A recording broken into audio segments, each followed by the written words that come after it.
Nora super 50 ए school platform से मैं विकास शर्मा एक बार फिर सभी विद्यार्थियों का स्वागत करता हूं। जैसा कि हमने पिछली क्लास में देखा कि आपके कक्षा 10 का विज्ञान का जो दूसरा चैप्टर है वो हम स्टार्ट कर रखे हैं। उसमें आपके अम्ल क्षार एवं लवण वाला जो पार्ट है उसमें हमने अम्ल के बारे में पढ़ा, क्षार के बारे में पढ़ा। आज का हमारा जो टॉपिक है वो है पीएच का दैनिक जीवन में महत्व। तो आइए हम पढ़ते हैं पीएच का दैनिक जीवन में महत्व। पीएच का दैनिक जीवन में जो महत्व है उसमें हमने 3 इंपोर्टेंसी पढ़ी है। पहला पढ़ा है कि हमारा जो शरीर होता है वो 7.0 से 7.8 पीएच के बीच में कार्य करता है। दूसरा हमने पढ़ा कि अलग अलग पौधों के लिए अलग अलग पीएच वाली मिट्टी की आवश्यकता होती है। और तीसरा जो महत्व है पीएच का हमारे दैनिक जीवन में वो हमने ये पढ़ा कि हमारा जो शरीर है यानी हमारे शरीर में आमाशय में HCl जो अम्ल होता है, हाइड्रोक्लोरिक अम्ल जो होता है उसका स्त्राव किया जाता है। और हाइड्रोक्लोरिक अम्ल का जो स्त्राव होता है वो क्या काम करता है, एक तो भोजन के पाचन में सहायक होता है और दूसरा भोजन के साथ में आए हुए जीवाणुओं को नष्ट करता है, यानी भोजन को सुरक्षा करता है, भोजन की सुरक्षा करता है। हेडिंग अपना पीएच का दैनिक जीवन में महत्व।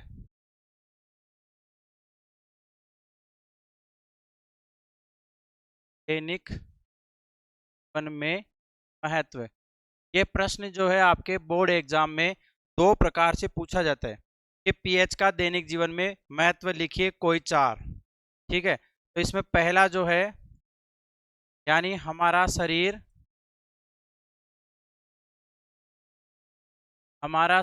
7.0 से 7.8 पीएच पर कार्य करता है। पहली बात तो ये जो कि हमने पिछली क्लास में पढ़ी थी। दूसरा हमने पढ़ा था कि पौधों की उपज के लिए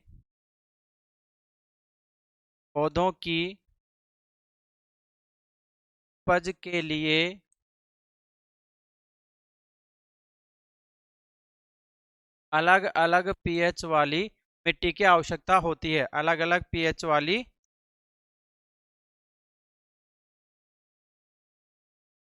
मिट्टी की आवश्यकता होती है। ये दूसरी इंपॉर्टेंस है पीएच की। ठीक है, तीसरा हमने पढ़ा था कि अपच जो होता है यानी आमाशय के द्वारा कौन सा अम्ल स्त्राव किया जाता है, हाइड्रोक्लोरिक अम्ल स्त्रावित किया जाता है, जो क्या करता है भोजन के पाचन में सहायक होता है। एक तो भोजन के पाचन में सहायक होगा और दूसरा जीवाणुओं को नष्ट करता है, जीवाणुओं को नष्ट करता है। तो इस प्रकार से HCl की इंपोर्टेंस होगी। इसमें बोर्ड एग्जाम में एक प्रश्न पूछा जाता है कि अपच के उपचार में किसका उपयोग किया जाता है। अपच के उपचार में तो देखिए अपच के उपचार में हम उपयोग करेंगे इसको हम कहते हैं प्रति अम्ल का। इसका उपयोग करेंगे प्रति अम्ल, जिसे हम अंग्रेजी में क्या कहते हैं, एंटासिड बोलते हैं उसको। तो एंटासिड क्या हो गए, प्रति अम्ल क्या हो गए, ऐसे पदार्थ जो अम्ल की बढ़ी हुई मात्रा को कम करते हैं। यानी अम्ल के प्रभाव को कम करने वाले पदार्थ क्या कहलाते हैं, प्रति अम्ल कहलाते हैं। इसमें हम उदाहरण क्या ले सकते हैं, एक तो आप देखते हो इनो आता है मार्केट के अंदर, इनो, इसमें सोडियम बाइकार्बोनेट होता है जो कि क्या करता है उस बढ़े हुए अम्ल की मात्रा को कंट्रोल करता है। और दूसरा इसमें आता है milk of magnesia, milk of magnesia. तो यहां से भी प्रश्न बनता है कि मिल्क ऑफ मैग्नीशिया का रासायनिक सूत्र क्या होता है। तो यहां हम लिख सकते हैं MgOH ऑल ट्वाइस। और परीक्षा में प्रश्न आता है कि मिल्क ऑफ मैग्नीशिया की पीएच कितनी। तो मिल्क ऑफ मैग्नीशिया की पीएच कितनी होती है, 10 होती है। तो जिसकी पीएच 10 है इसका मतलब वो अम्ल नहीं होगा, वो उदासीन नहीं होगा। तो मिल्क ऑफ मैग्नीशिया की प्रकृति क्या हो जाएगी, क्षारीय इसकी प्रकृति हो जाएगी। तो जब क्षार का उपयोग करेंगे तो अम्ल के प्रभाव को वो क्या कर देगा, कम कर देगा। ठीक है, तो इस प्रकार से हमने ये 3 तक हमने पढ़ा है पीएच का दैनिक जीवन में महत्व। फोर्थ नंबर पे देखिए आप, चौथे नंबर पे आता है आपके पीएच का दैनिक जीवन में हम पढ़ेंगे दंत क्षरण के बारे में। दंत क्षरण, ये दंत क्षरण क्या होता है, इसे हम अंग्रेजी में कहते हैं टूथ डीके। ठीक है, इसको समझना है हमारे को पहले। देखो, दंत क्षरण का मतलब क्या होता है कि जब हमारे मुंह का जो माध्यम है वो अम्लीय हो जाता है, 5.2 से अगर कम होता है, यानी 5.5 से अगर अम्लीय माध्यम हो जाता है, तो उस माध्यम के अंदर हमारे जो दांत है वो क्या होने लग जाते हैं, खराब होने लग जाते हैं। इसे क्या कहा जाता है, दंत क्षरण कहा जाता है। तो मुंह का माध्यम अम्लीय होने पर, देखिए, मुंह का माध्यम अम्लीय होने पर, अम्लीय होने पर दांत क्या होने लगते हैं, खराब होने लगते हैं। दांत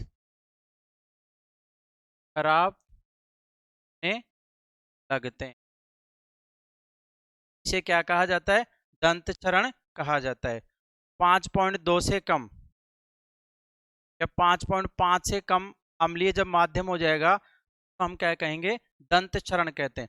यहाँ पर बोर्ड एग्जाम में जो इंपॉर्टेंट प्रश्न पूछा जाता है वो आपसे ये पूछा जाएगा कि हमारे जो शरीर का सबसे कठोर पदार्थ होता है वो कौन सा होता है। शरीर का सबसे कठोर पदार्थ होता है इनेमल। देखिए, शरीर का सबसे कठोर पदार्थ कौन, ये 1 नंबर में बोर्ड एग्जाम में प्रश्न पूछा जाता है कि शरीर का सबसे कठोर पदार्थ कौन सा है, तो इसका आंसर आएगा आपके enamel.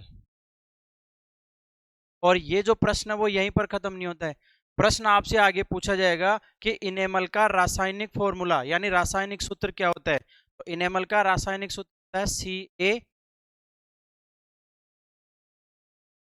Calcium phosphate CaPO4 all twice, यानी इसे हम कहते हैं कैल्शियम फॉस्फेट। तो कैल्शियम फॉस्फेट जो होगा वो इनेमल का रासायनिक सूत्र या रासायनिक नाम हो जाए।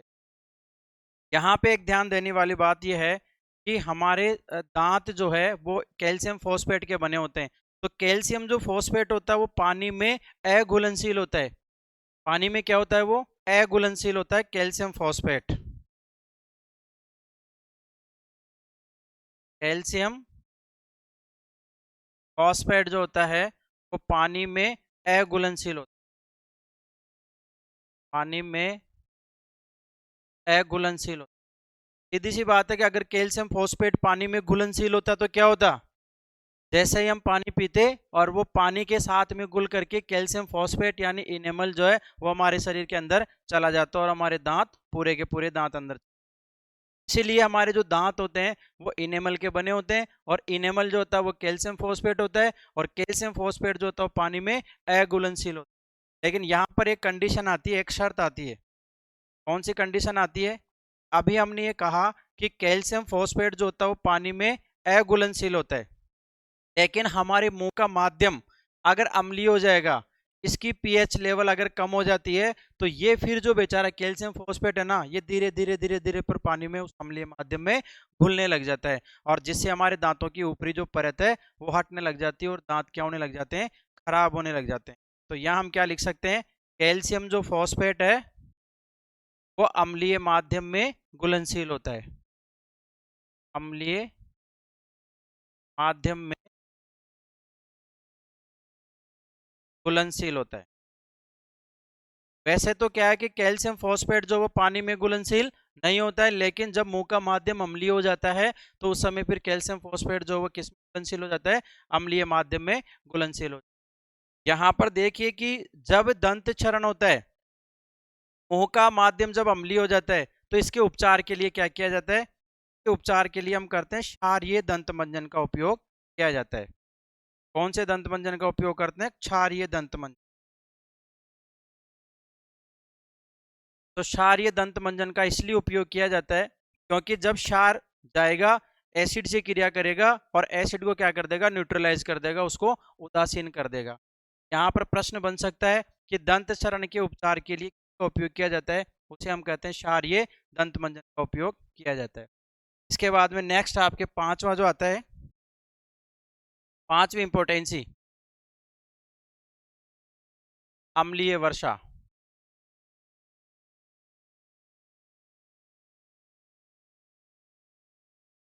देखिए, अम्लीय वर्षा का मतलब क्या होता है कि जो बरसात का जो पानी होता है अगर उसका पीएच लेवल कम हो जाएगा 5.5 से, अगर उसका पीएच लेवल कम हो जाता है तो उसे हम क्या कहते हैं, अम्लीय वर्षा कहते हैं। यदि वर्षा के जल का पीएच, वर्षा के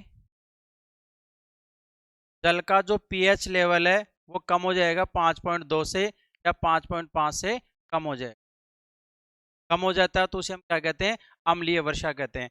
और अम्लीय वर्षा जो होती है वो पानी में रहने वाले, पानी में रहने वाले और इस स्थल पर रहने वाले जीवों के लिए क्या होती है, हानिकारक होती है। रहने वाले जीवों के लिए हानिकारक है। अब ये वाला जो प्रश्न है ना, ये कंपटीशन में भी पूछा जा सकता है कि जैसे ताजमहल का जो रंग है वो धीरे धीरे जो है ना वो हल्का होता जा रहा है, कहीं ऊंची ऊंची जो बिल्डिंगें होती है उनका जो कलर है वो धीरे धीरे हटता जाता है, तो किसका प्रभाव होता है, अम्लीय वर्षा का वो प्रभाव होता है। बाकी पानी में रहने वाले जीवों के लिए और स्थल पर रहने वाले जीवों के लिए अम्लीय वर्षा क्या होती है, हानिकारक होती है। इसके बाद छठे नंबर पे, हानिकारक जंतुओं से सुरक्षा एवं रासायनिक उनके पदार्थ। देखिए आपने नाम सुना होगा, एक तो मधुमक्खी का, मधुमक्खी, एक होती चींटी और एक नेटल। मधुमक्खी के नाम नाम सुना है, देखा है, चींटी नाम सुना है, देखा है। नेटल क्या होता है, एक कांटेनुमा पौधा होता है ये नेटल। नेटल क्या होता है, एक पौधा होता है। तो यहां से तीनों में से प्रश्न पूछा जा सकता है कि मधुमक्खी के डंक में कौन सा अम्ल पाया जाता है। तो मधुमक्खी जो होती है उसके डंक में कौन सा अम्ल पाया जाता है, मेथेनोइक अम्ल पाया जाता है, मेथेनोइक अम्ल। चींटी जो होती है उसके डंक में भी कौन सा अम्ल पाया जाता है, मेथेनोइक अम्ल पाया जाता है। और नेटल का जो पौधा होता है उसमें भी कौन सा अम्ल पाया जाता है, मेथेनोइक अम्ल पाया जाता है। और मेथेनोइक अम्ल का दूसरा जो नाम है वो हम कहते हैं फार्मिक अम्ल। कौन सा अम्ल बोलते हैं इसको, फार्मिक अम्ल। चींटी का फार्मिक का वैज्ञानिक नाम होता है, तो इसमें पाए जाने वाले अम्ल को क्या कहा जाता है, फार्मिक अम्ल कहा जाता है। तो परीक्षा में दोनों ही नामों से प्रश्न पूछा जाता है। चींटी के डंक में कौन सा अम्ल पाया जाता है, ऑप्शन में अगर फार्मिक अम्ल आता है तो फार्मिक लिखना है, मैथेनोइक आता है तो मैथेनोइक। तो मधुमक्खी का डंक, चींटी का डंक और नेटल का पौधा, इन तीनों के अंदर पाया जाने वाला अम्ल जो है ना वो मेथेनोइक अम्ल कहलाता है।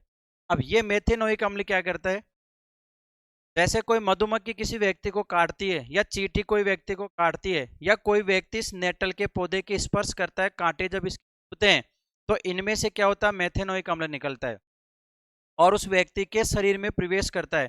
तो मेथेनोइक अम्ल जब उस व्यक्ति के प्रवेश करता है तो मेथेनोइक अम्ल के प्रभाव से क्या होता है, एक तो जलन होती है वहां पे, एक दर्द होता है वहां पे, और वहां पर स्वेलिंग आ जाती है, सूजन आ जाती है।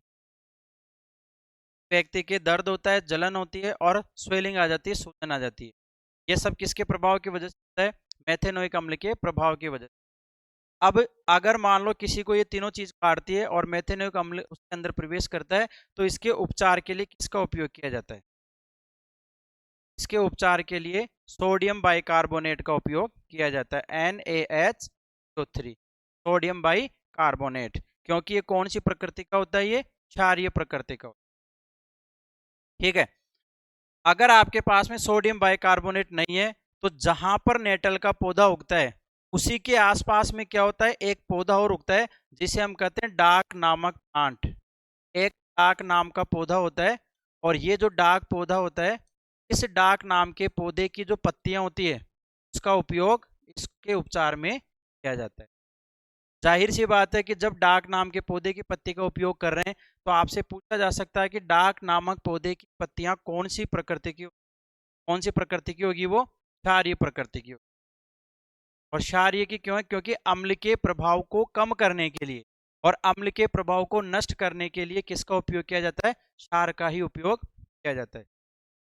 तो इस प्रकार से आज का हमारा ये जो पहला टॉपिक था वो था पीएच का दैनिक जीवन में महत्व है।